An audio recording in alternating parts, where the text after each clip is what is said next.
या मर्यादा का पक्ष अगर किसी चीज में देखने को मिलता है तो वो है रामायण। क्या मिलता है भाई? रामायण में मर्यादा का, अगर मर्यादा मतलब क्या होता है बताओ?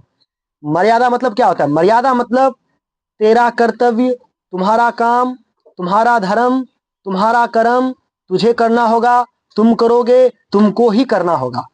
ये राम के लिए था, है ना? है ना कि राम एक पुत्र होने के नाते अपना पिता का आज्ञा को क्या मानता था? अंतिम वचन मानता था। उसका पिता ने उसको जो आज्ञा दे दिया उस आज्ञा को पूर्ण करना ही उसका क्या हो जाता था? उद्देश्य बन जाता था, लक्ष्य बन जाता था, टारगेट बन जाता था, सपना बन जाता था, ड्रीम ड्रीम बन जाता था, है ना? है ना? अगर राम को अगर उसका माता कैकेयी ने बोला कि तेरे को 12 साल के लिए वनवास होगा, राम ने बोला इतनी सी बात। अब तू सोच वो क्या बोला? सिर्फ 3 शब्द बोला, इतनी सी बात, 3 वर्ड बोला। अगर तेरे को तुम्हारा माँ बाप बोले कि तेरे को 5 साल के लिए बाहर ही रहना होगा, खटना होगा, बस तेरी का नोटंगी नहीं, खाना खिलाना है खिलाओ, नहीं तो समझ रहे हो? है ना? तो आजकल अगर थोड़ा सा अगर माता पिता अगर कमेंट कर दे तुम्हारे लाइफ में, तो तू माता पिता को अपना जो है क्रूरता वाला, राक्षस प्रवृत्ति वाला शकल दिखा देगा। लेकिन उस समय राम जी को बोला कि तेरे को वनवास होगा 14 साल के लिए, तो राम ने उसको क्या बोला? राम ने कोई क्वेश्चन नहीं लगाया कि क्यों वनवास होगा, क्या कारण है, मेरा क्या गुनाह है, मैं क्या किया हूं जो मुझे वनवास दे रहे हो 14 साल के लिए? राम ने सिर्फ बोला इतनी सी बात, बस।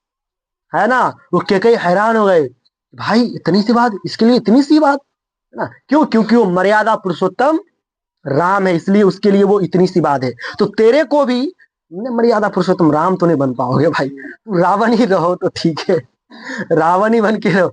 मर्यादा पुरुषोत्तम राम बनने के लिए तेरे को इतना तपना होगा, अपने आप को इतना झोंकना होगा, है कि नहीं? पग पग में तेरे को मर्यादा में रहना होगा। अगर सामने वाला अगर तेरे से क्रोध अवस्था में बात कर रहा है तो तू भी उससे किस अवस्था में बात कर रहे हो? क्रोध अवस्था में बात कर रहे हो, गुस्सा में बात कर रहे हो। सामने वाला अगर तेरे को एटीट्यूड दिखाता है, तू डबल एटीट्यूड दिखाता है। सामने वाला तेरे को अगर एक गाल देता है तू उसका कॉलर पकड़ लेता है। तो ऐसे में मर्यादा में नहीं रहा जाता है ना? राम जैसा शांत इंसान बनने का मतलब है तू भगवान बन गया, और उसके लिए बहुत सारा चीज चुकाना पड़ता है। उसके लिए 14 साल के लिए वनवास भी तुमको जाना पड़े तो जाना पड़ेगा। उसके लिए अगर बुढ़िया का एक जूठा बैर भी खाना पड़ेगा, भूखा में तो खाना पड़ेगा तेरे को। उसके लिए अगर तुमको एक बहुत बड़ा राक्षस से भी लड़ना पड़ेगा, युद्ध करना पड़ेगा तो करना पड़ेगा। उसके लिए अगर तुमको 14 साल के लिए, 10 साल के लिए अपना परिवार से बिछड़ना पड़ेगा तो तुमको वो चुकाना होगा। यहाँ थोड़ा सा 4-5 महीना, 1 साल के लिए एक इंसान दूसरे इंसान से जुदा हो जाता है तो वो खफा हो जाता है, उससे मिलने के लिए पागल हो जाता है कि भाई मन नहीं लग रहा है।